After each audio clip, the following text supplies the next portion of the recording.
ሰላም ጤና ይስጥልን ውድ ተመልካቾቻችን አድማጮቻችን ከሰዓቱ አበይት መረጃዎች ጋር እኔ ደረጀ ሀብተወልድ ነኝ። በቅድሚያም በኤሌክትሪክ መኪና ስጦታ ሊሸፈን ያልቻለው የኤርዶጋን የዲፕሎማሲ ጥፊ። የቱርኩ ፕሬዝዳንት ሬሲፕ ጣይብ ኤርዶጋን በትናንትናው ዕለት አዲስ አበባ ገብተዋል። ኤርዶጋን ወደ አዲስ አበባ የመጡት ከትናንት በስቲያ ወደ አረብ ኤምሬትስ ሊያደርጉት የነበረው ጉዞ በኤምሬትሱ መሪ በቢን ዛይድ የጤና ችግር ምክንያት ለሌላ ጊዜ መተላለፉን ካሳወቁ በኋላ ነው። ቢን ዛይድ ታሟል ባይባል ኖሮ ኤርዶጋን ወደ አቡዳቢም ሆነ ወደ አዲስ አበባ የሚያቀኑት ለተመሳሳይ ዓላማ መሆኑ ግልጽ ነው።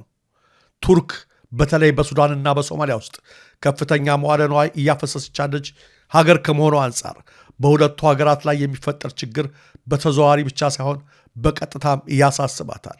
በመሆኑም የኤርዶጋን የሁለቱ ሀገራት የወቅቱ ጉብኝት ዓላማ አረብ ኤምሬትስና ኢትዮጵያ በጋራ ሆነው እየፈጸሙት ያለውን ቀጠናውን የማተራመስ ድርጊት እንዲያቆሙ ለማሳሰብና ለማስጠንቀቅ ነበር። ሆኖም በቢን ዛይድ መታመም ምክንያት ይህን ማስጠንቀቂያ ለኤምሬትስ ማስተላለፍ ባይችሉም ትናንት አዲስ አበባ ላይ ለአብይ ፊት ለፊት ነግረውታል። በኢትዮጵያ ቴሌቪዥን በቀጥታ በተላለፈው መግለጫቸው ኤርዶጋን ቃል በቃል ሀገሬ ቱርክ በአፍሪካ ቀንድ አዲስ ግጭቶችን በፍጹም ማየት አትፈልግም። በቀጠናው በስቃይ ውስጥ በሚገኙ ሰዎች ላይ አዲስ ህመም መጨመር አይገባም። ኢትዮጵያ በምትገኝበት ቀጠና ያሉ ሀገራት ሉዓላዊነትና የግዛት አንድነት አስፈላጊነት ላይ ያለንን አቋም በተለይ አጽንኦት መስጠት እፈልጋለሁ ነው ያሉት። ኤርዶጋን በዚህ አላቆሙም። በኤርትራና በኢትዮጵያ መካከል ያለው ልዩነትም በንግግር ብቻ መፈታት አለበት ሲሉ በአጽንኦት ተናግረዋል። ለአብይ የተላለፈው ይህ ንግግር በዲፕሎማሲያዊ ቋንቋ ዘገር መነቅነቅህን አቁመህ አርፈህ ተቀመጥ፣ የሱዳንና የሶማሊያን ሉዓላዊነት ከሚያደፈርስ ነገር እጅን ሰብስብ እንደማለት ነው። በተለይ በቅርቡ ሮይተርስ ባወጣው የምርመራ ዘገባ ኢትዮጵያ ለሱዳኑ ፈጥኖ ደራሽ ኃይል የሥልጠና ማዕከል ገንብታ መሳሪያ እንደምታመላልስ መዘገቡ ክፉኛ ካስቆጣቸው ሀገራት መካከል አንዷ ተርኪዬ ነች። ይህ የአሁኑ የኤርዶጋን መልእክት ኢትዮጵያ ከኤምሬትስ ጋር ያላትን አስተላለፍ እንድትፈትሽና በሱዳን ጉዳይ ገለልተኛ እንድትሆን የሚያስገድድ ነው የሚሉት ታዛቢዎች በልዩ አቀባበልና በሽርጉድ እንዲደምቅ ተፈልጎ በነበረው የአብይ አህመድ አቀባበል ላይ ቀዝቃዛ ውሃ እንደመቸለስ ነው ብለዋል። ለተደረገላቸው ደማቅ አቀባበል በሚመስል መልኩ መቼም ሰው ቤት ባዶ እጅ አይካሄድም ብለው ለአብይ የኤሌክትሪክ መኪና የሰጡት ኤርዶጋን ከሽርጉዱ አቀባበልና ከመኪናው ስጦታ ይልቅ ትኩረታቸው የተሳበው በጋዜጣዊ መግለጫው ላይ ነበር። የካድሬ ነገር ከወድ ውጭ አይታያቸውምና የብልጽግና አክቲቪስቶች ደግሞ ትልቁ ዜናቸው አብይ የኤሌክትሪክ መኪና ተሸለመ የሚለው ነበር።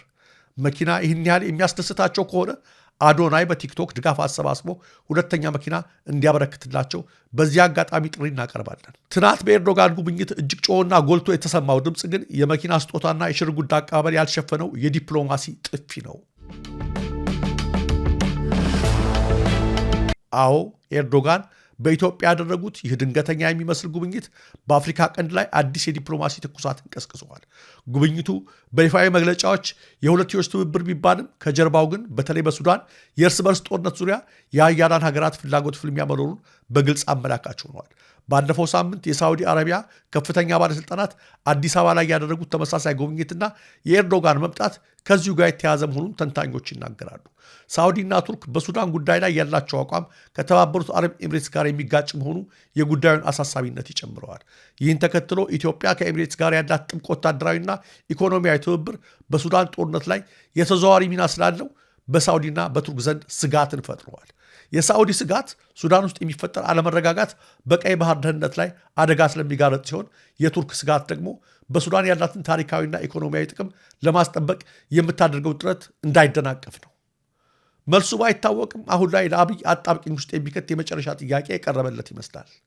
ለዚህም ይመስላል በትናንቱ ኤርዶጋን ጉብኝት ላይ ከታዩት ፎቶዎች ብዙዎቹ በገጽታው ላይ ፈገግታና ተስፋ ሳይሆን ስጋትና ድንጋጤ የሚያሳዩ የነበሩት። ከዚህ አንጻር አብይ የኤርዶጋንን ማሳሰቢያና ማስጠንቀቂያ ተቀብሎ የአቋም ለውጥ ወይም መለሳለስ ያደርግ ይሆን ወይስ ቀድሞ በጀመረው መንገድ ከኤምሬትስ ጋር ተቃቅፎ ጉዞውን ይቀጥል ይሆን? ምርጫው ከባድ ነው። በቀደመው መንገዱ ከቀጠለ ምን ሊጠብቀው እንደሚችል ከሳዑዲ የውጭ ጉዳይ ሚኒስትርም ሆነ ከኤርዶጋን ጉብኝት ተረድቷል። የአቋም ለውጥ ለማድረግ ከሞከረ ደግሞ ጣት ከተጣባው ከወዳጁ ከቢን ዛይድ ጋር ይቆራረጣል። የትኛውን ይመርጥ ይሆን? መልሱን ቀጣዮቹ ቀናትና ሳምንታት ይነግሩናል። በአማራ ክልል በጎንደር ቀጠና በቀጠለው ትንቅንቅ በትናንትናው ዕለት በሚታየው መልኩ ከታሸጉበት ገና ያልተከፈቱ እጅግ በርካታ ትጥቆችና ተተኳሾች በምርኮ ማግኘታቸውን የፋኖ ኃይሎች አስታውቀዋል። ይህ በእንዲህ እንዳለ በኦሬይሉ ከተማና በዙሪያዋ በተደረገ ከባድ አውደ ውጊያ የጦር መኮንኖችን ጨምሮ በርካታ የአገዛዙ ወታደሮች ሰለባ መሆናቸው ተነግረዋል። በውጊያው ሰለባ ከሆኑት በተጨማሪ በርካቶች ቆስለው በአምቡላንስና በወታደራዊ ካሶኒ ተጭነው ለሕክምና ወደ ደሴ ሆስፒታል መወሰዳቸውን የሆስፒታሉ ምንጮች ገልጸዋል። ለተከታታይ 8 ሰዓታት በዘለቀው አውደ ውጊያ የአገዛዙ ኃይል ከአርበኞቹ የተከፈተበትን ጥቃት ለመመከት ከአየር መቃወሚያ ጀምሮ ሞርተርና ሌሎች ከባድ መሳሪያዎችን የተጠቀመ ቢሆንም አብዛኛውን ኃይሉን አጥቶ ቀሪው ከመበታተን ውጭ ጥቃቱን መቋቋም አልቻለም ነው ያሉት አመራሮቹ። የቀድሞ የፍኖተ ሰላም ከንቲባ አሁን ደግሞ የምዕራብ ጎጃም ዞን የሰላምና ጸጥታ መምሪያ ኃላፊ የነበረው የዞን ከፍተኛ አመራር አቶ ሙሉጌታ ዓለም ለክልሉ የጸጥታ መደፍረስ አንደኛው ተጠያቂ ነህ ተብሎ በቁጥጥር ስር ዋለ።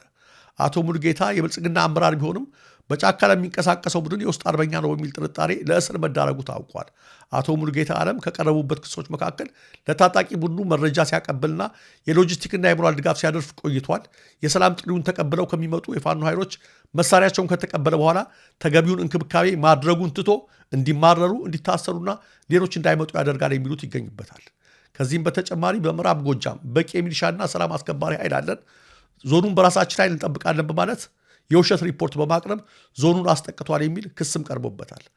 አቶ ሙሉጌታ ዓለም ይህ ሁሉ ክስ ቀርቦበት በቁጥጥር ስር የዋለው በማስረጃ ሳይሆን ከጽንፈኞቹ አመራሮች ውስጥ የዝናቡ ድንገረው የቅርብ ዘመድና ቤተሰብ ነው ተብሎ ነው ሲሉ የመረጃው ምንጮች ተናግረዋል።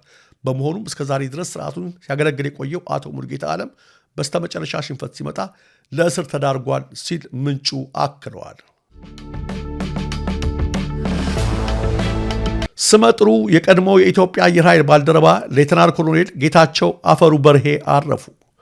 ከአባታቸው ከአቶ አፈሩ በርሄና ከእናታቸው ከወይዘሮ ማሚቴ በሉ ሐምሌ 15 ቀን 1942 ዓ.ም በቀድሞ አጠራር ሸዋ ጠቅላይ ግዛት አምቦ ከተማ የተወለዱት ኮሎኔል ጌታቸው ዕድሜያቸው ለትምህርት እንደደረሰ የአንደኛና ከፍተኛ ሁለተኛ ደረጃ ትምህርታቸውን በአምቦ ማዕረገ ሕይወት ትምህርት ቤት እየተማሩ ሳለ እናት ሀገራቸውን በውትድርና ሙያ ለማገልገል ከነበራቸው ፍላጎት በመነሳት ታኅሳስ 8 ቀን 1960 ዓ.ም በኢትዮጵያ አየር ኃይል ተቀጠሩ። ሌተናል ኮሎኔል ጌታቸው አፈሩ በርሄ የመሠረታዊ ውትድርና ሥልጠና ኮርስ እንዲሁም በቀድሞ አየር ኃይል ቴክኒክ ኮሌጅ የሚሰጠውን የ11ኛና የ12ኛ ክፍል ትምህርት እንደጨረሱ ወደ አሜሪካ ተልከው በአውሮፕላን አካልና ሞተር ጥገና በዲፕሎማ ፕሮግራም ትምህርታቸውን ተከታትለው በጥሩ ውጤት በመመረቅ ወደ እናት ሀገራቸው ሲመለሱ በኢትዮጵያ አየር ኃይል አካዳሚ የእጩ መኮንን ስልጠና ወስደው የምክትል መቶ አለቅነት ማዕረግ የተሰጣቸው ከመሆናቸውም በላይ በተለያየ ወቅት በነበራቸው የሥራ ውጤት ተመዝነው እስከ ሌተናል ኮሎኔልነት ማዕረግ ደርሰዋል።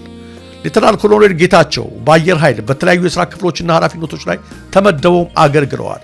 በአየር ኃይሉ ካገለገሉባቸው ኃላፊነቶች መካከል የፐርሶኔል ኦፊሰር፣ የሰፕላይ ኦፊሰርና በወቅቱ በነበረው መንግስት የፖለቲካ መምሪያ ኃላፊ ይገኙበታል። የሰፕላይ ኃላፊ በመሆን እየሰሩ ሳለም በድጋሚ ወደ ቀድሞ ሶቪየት ኅብረት በማቅናት የበረራና የቴክኒክ ትምህርታቸውን እየተከታተሉ ያሉትን የኢትዮጵያ አየር ኃይል ተማሪዎችን በአስተዳደራዊና በሥነ ሥርዓታዊ ጉዳዮች ላይ በኃላፊነት ተመድበው እስከ 1991 የመንግሥት ለውጥ ድረስ አገልግለዋል። በአየር ኃይል አገልግሎት ዘመናቸው ከአውሮፕላን ጥገና ጀምሮ እስከ በረራ ድረስ በተለያዩ የትምህርት ዘርፎች ዲፕሎማና የሙያ ማሻሻያ ሥልጠናዎችን በመውሰድ ሙያቸውን ያካበቱት ኮሎኔል ጌታቸው አፈሩ በርሄ ባደረባቸው ሕመም ምክንያት በሚኖሩበት በኔዘርላንድ ሀገር በሕክምና ሲረዱ ቆይተው በተወለዱ በ75 ዓመታቸው የካቲት 4 ቀን 2018 ዓ.ም ከዚህ ዓለም ድካም አርፈዋል። ቀብራቸውም በሚኖሩበት ሀገረ ኔዘርላንድ ዛሬ ረቡዕ የካቲት 18 ቀን 2026 ዓ.ም ቤተሰቦቻቸውና ወዳጅ ዘመዶቻቸው በተገኙበት ይፈጸማል። ሌተናል ኮሎኔል ጌታቸው አፈሩ በርሄ ባለትዳርና የሁለት ወንድ ልጆች አባት ነበሩ። ሞት ለማንም የማይቀር የተፈጥሮ ግዴታ እስከሆነ ድረስ ሁሉም ሰው ከሞት ባያመልጥም እንደ ሌተናል ኮሎኔል ጌታቸው ያሉ ሀገር ወዳድ ጀግኖች ለዘላለም ሕያው ሆነው ሲታወሱ ይኖራሉ።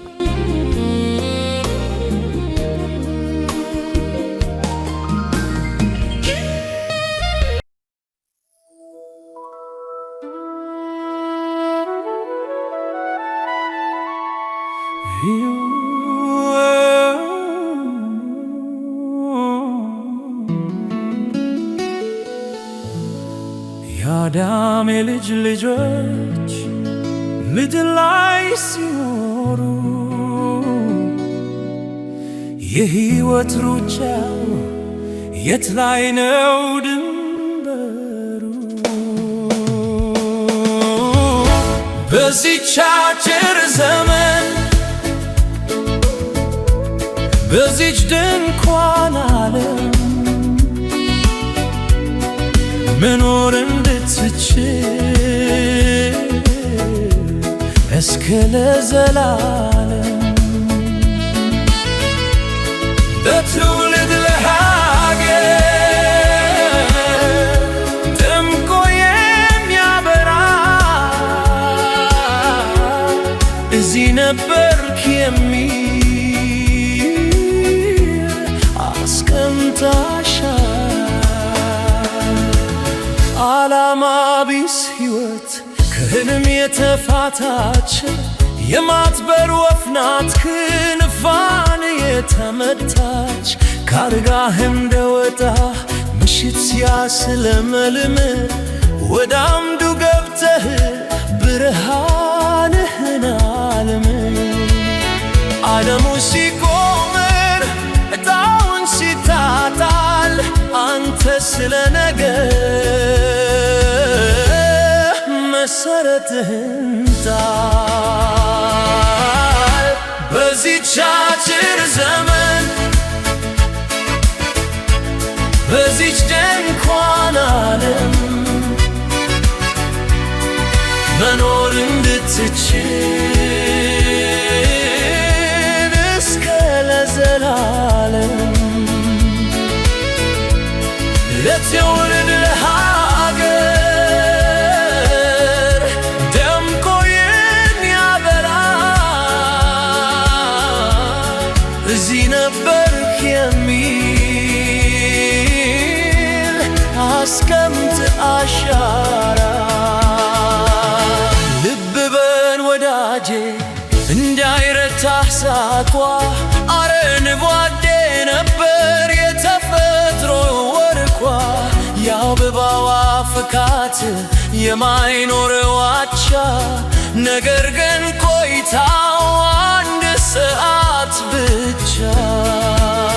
አበባው ደረቀ፣ ቅጠሉ ረገፈ፣ ለክረምቱ ለቆ በልጉ ሄዳ አለፈ። ኃያሉ ደከመ፣ ንጋቱ ጨለመ፣ አንድም ነገር ጠፋ ባለበት የቆመ። በዚህች አጭር ዘመን በዚህች ድንኳን ዓለም መኖር እንድትችል እስከ ለዘላለም ለትውልድ ለሀገር ደምቆ የሚያበራ እዚህ ነበርክ የሚል አስቀምጣ አሻራ። ጀንበሯ ስትሸሽ ከሰርገነት ሳለሁ በመስኮቴ በኩል አሻግሬ አያለሁ። ከፀሐይ መጥለቂያ እስከ ፀሐይ መውጫ ሁሉም ውጥረት፣ ስጋት፣ እረፍት አልባ ሩጫ የሚበቃው ጥቂት ጭንቀታቸው ብዙ በረከቱን አጡት ሰኮና ሳይዙ። ከሸክላ ስር ያለው ችቦ እንዲያበራ ባለህ ደስ ይበል እንደቻልክ ስራ። ራዕይህን ኑር ጥሪህን በልክህ ኖሮ ሞተ እንዳይሆን ታሪክ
ተመልካቾቻችን፣ አድማጮቻችን የሰዓቱ መረጃዎች እነዚህ ነበሩ።